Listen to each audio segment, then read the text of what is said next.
Hello, my friends, and welcome back. Thank you very much for being with me again today. The United States of America used to have good diplomats up to about 1980, and I can name Henry Kissinger, obviously. Brzezinski is another one, and these are what, in the 70s, right? And I think late 60s as well. And since then, you got what? Madeleine Albright, you got Baker, I think it was. You had Clinton, another. You got Pompeo, you got these other weasels. What's his name? Blinken. These are not diplomats. These are just average Joes. These are mediocrities. Mediocrities, unfortunately. And it shows. It shows because United States in the past 30 years did not use diplomacy anymore, but it used this. Why? Because it was a sole power on this planet, and nobody could oppose it. And it acted like the lion acts. That's mine. I'll take it. I will not ask. I will just take it. And you don't need diplomacy when you have the muscles and you are not opposed by anyone. That's the human nature. You start being more diplomatic if you're opposed, or you have checks and balances, but you agree by convention that those are checks and balances. But you have the power, you're just going to push everybody around and you seize the power. So unfortunately in the past 30 years or so, I think that United States forgot how to negotiate. They didn't have to. It's like you see a coyote or a jackal or a fox. They don't want to start and wait, and because they're weak. But the lion doesn't negotiate. Just goes over there and grabs whatever the lioness is hunted, or the hyenas. They just push everybody around. When they're done, they leave. So I said many times that United States has nowadays, in the past 30 years, I would say, only 4 tools in their diplomacy toolbox, and that is threats, blackmail, regime change, and attack, bombardment and invasion. That's all they have. First they threaten you, then they blackmail you, sanctions and all that, and then they go to a little spontaneous uprising in your country because of some human rights that you did not uphold or something. And then if that doesn't work, then we're gonna do something like boom, and that's it. Syria is a good example. If you remember, Syria, United States still has armies military personnel in Syria without being invited there. So this is how things work. The problem right now, the United States is opposed by Russia, China, the other club that is forming right now, with the foundation of China and Russia. But we have here, for this video, an article coming from Russia Today talking about Serbia. That country, Serbia, I'm talking about, with big balls. Unfortunately attacked by NATO, without attacking NATO, but since NATO is a defensive alliance, as we all know, somehow it felt that it needs to counterattack in self-defense and bombarded Yugoslavia for about 74 days or something, destroyed infrastructure and other things, but hey, it was in the name of love and to defend other people. We're always good-hearted. So anyway, what happens? Vucic, the president of Serbia, still has balls. I started having some doubts about it, but hey, I'm waiting. I hope the other shoe doesn't fall from Vucic, and I will be like, Anyway, I don't think it's going to get that far. So what happens here? We have Vucic claiming that a color revolution is in the making. He was advised by his briefed by his intelligence services. That is, hey, be careful with these guys that are going to have a spontaneous uprising, but protesting against something noble. That's how they do it. They protest about something noble, but behind there are other interests that fund it, organize it, and then they won't go home for weeks and months. It's unbelievable. When you see an uprising or a demonstration that lasts more than a few weeks, let's say 1 or 2, and they don't go home, I'm not talking about the yellow vest in France, because they go home, come back next week and go home. No. Ones that are camping in the capital, the ones that have food, they have the same, little placards over there saying the same color, the same font, the same clothes, the same thing. No, those are organized. So let's see what happens in Serbia, according to Vucic. Now I hope Vucic doesn't play a Reichstag thing. Russia Today, May 19th, 2023. Serbia warned of color revolution, Vucic says, the president. President Aleksandar Vucic said his intelligence links tipped him off to foreign-funded revolutionaries lurking among protesters. Serbian President Aleksandar Vucic said on Friday that his intelligence contacts tipped him off about the presence of foreign-sponsored revolutionaries at so-called anti-violence rallies in Belgrade. The West, he declared, has been, and I'm quoting, causing problems for Serbia ever since Belgrade refused, and I'm quoting, to hand them Kosovo on a platter. End quote. Thousands of protesters and a group of opposition politicians marched in Belgrade on Friday demanding the resignation of Interior Minister Bratislav Gašić and Intelligence Chief Aleksandar Vulin. I don't think so. Suggestive demonstrations have been held in Serbian capital since 17 people, including 8 children, were killed in a pair of back-to-back mass shootings earlier this month. So why is this guy's mistake again? What did they do? What are they supposed to do? Okay, whatever. If it's like that, then a lot of people should submit their resignation in the United States of America, in Great Britain, in France, in Germany, in Japan, in, dare I say it, Ukraine. According to RT Balkan, some of the demonstrators on Friday demanded that Vucic also step down. Unbelievable, yeah. And I'm quoting, today I have received information from our sister services from the East telling us, and I'm quoting, these are attempts of color revolutions, end quote, Vucic said at a rally. And I'm quoting again, I told them, I don't know what they're attempting. I only know that these are disgusting attempts to abuse the tragic death of some children. I agree with that, end quote. Not with the killings, obviously, but with the disgusting attempts. Vucic did not state which country's intelligence agents had tipped him off about the apparent plot against the government. Serbia, and I'm quoting, is fed up with your revolutions, end quote, he declared. And I'm quoting again, Serbia is fed up with the arrival of those under foreign influence and the destruction of everything that is Serbian, end quote.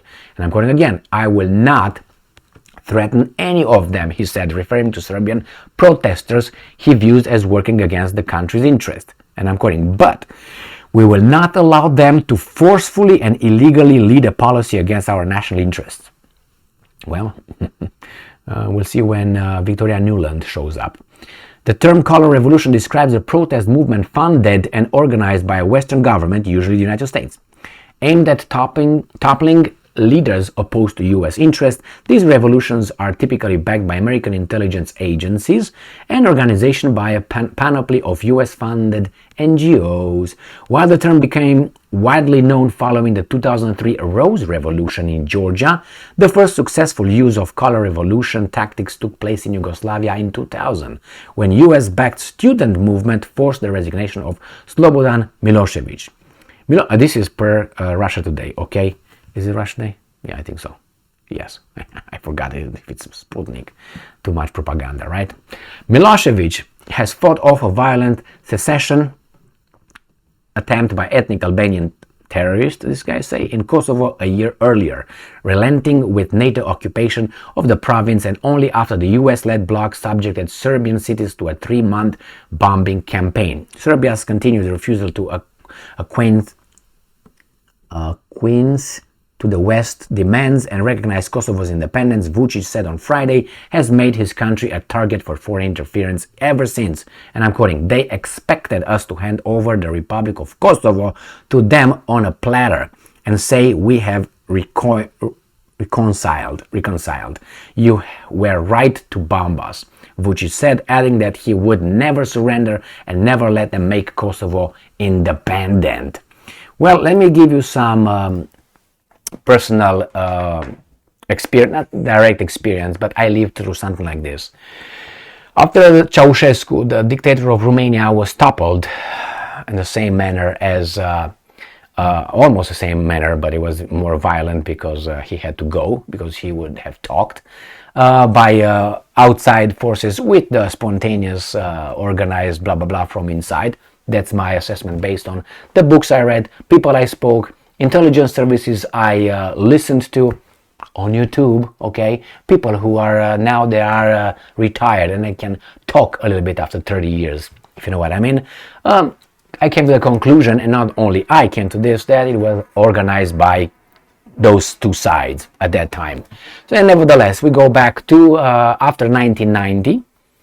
There were some revolutions like that.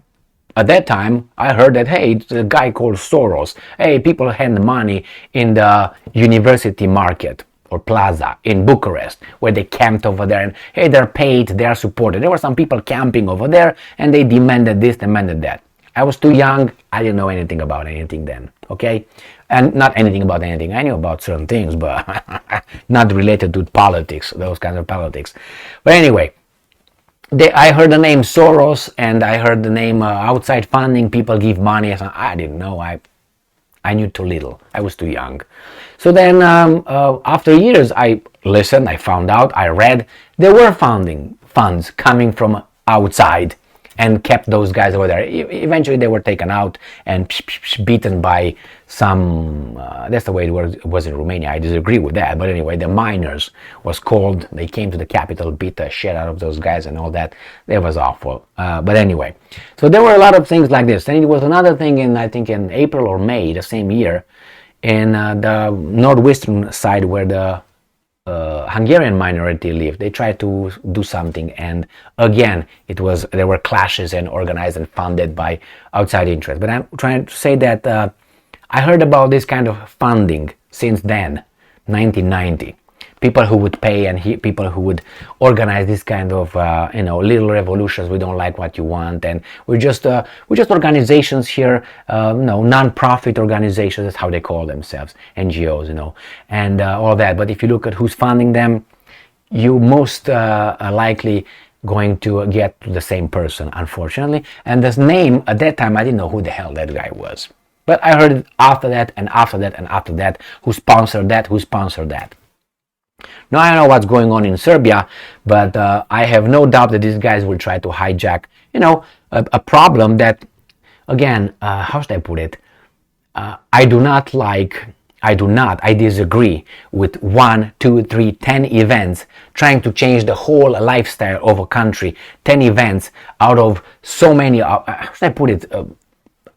It's like you have a guy driving a car, not to drive, let's say 100 guys driving cars in 100 days in this country, and they hit a deer and they get an accident, they die, the family dies, the insurances all have to pay for this, and based on that we're going to make a policy that we have to exterminate the whole deer population in the United States of America because of those 100 awful accidents caused by deer. Now, would you do that? I mean, you have to look at this. Okay, that's awful as it is, and that's unintentional, I understand that, but awful as it is, put it in a context. You have a pandemic. Okay, a pandemic is a percentage. You can't have a pandemic at 0.0000% of the population, The same here. If it's a big issue, you can't, there's like people wait for something to change something. And that's not always good because that becomes tyrannical. So same, you're going to exterminate the whole deer population for those 100 situations out of 365 days a year. The population of 340 million people, out of which, let's say, 250 million are drivers. I'm just exaggerating. You have 100 or we have 1,000 accidents, situations, and you changed everybody. You're going to destroy, kill all the deer because of those? No, I disagree with that, because like that we can change everything. Tomorrow we have an old lady with a Zimmer frame outside, breaks her leg, falls down. What are we going to do? Are we going to blame the Zimmer frame? Are we going to blame the old lady? Are we going to blame the sidewalk? Or are we going to blame the sun, the wind, the birds? What are we going to blame? and we have, I don't know, like 20 of this in a year. Is that a reason to, you know what I mean? Or you have an old lady beaten by some teenagers, idiots, criminals. What are we going to do? What are we going to do with the teenagers? How are you going to work through this? Is this a majority? Is this a percentage? Is it a big problem? They have 15 kids. Okay, oh my God, it's bad. I know that. It's bad, but you change the whole fabric. They demonstrate against what? What were those ministers supposed to do? How could they possibly, what? You know what I mean? I mean, it seems like there's some, not it seems, I think that there are interests that are waiting for a little thing. And little thing or bigger thing or a tragedy, like in this case. And they have this little tragedy. On the structure of this tragedy, they're gonna, oh, we have to implement this kind of laws. Nobody has weapons anymore. No. Why not? Well, people like you should just be sent to the moon. How about that? No, if someone does something, oh my God, you got blue eyes and you committed crimes. They, oh, will that make? Oh, the past mass shooters, they were all with blue eyes. Phew, blue eyes, guys with blue eyes. You have less rights from now on. We're gonna put some, I don't know, monitoring systems for all people with blue eyes because, you know, we had these mass shootings and we all have blue eyes. I mean, you know what I'm trying to say. Their interest, they try to change the whole thing of a country based on some tragedies. And they say, oh, we have a problem. Anyway, I hope Serbia remains Serbia and keeps its balls over there and doesn't lose it or doesn't have it snipped like Germany, okay? And it's like squeaky between, nothing, gone. Thank you very much for being with me again today. Stay strong, stay smart, look for the truth, and be just.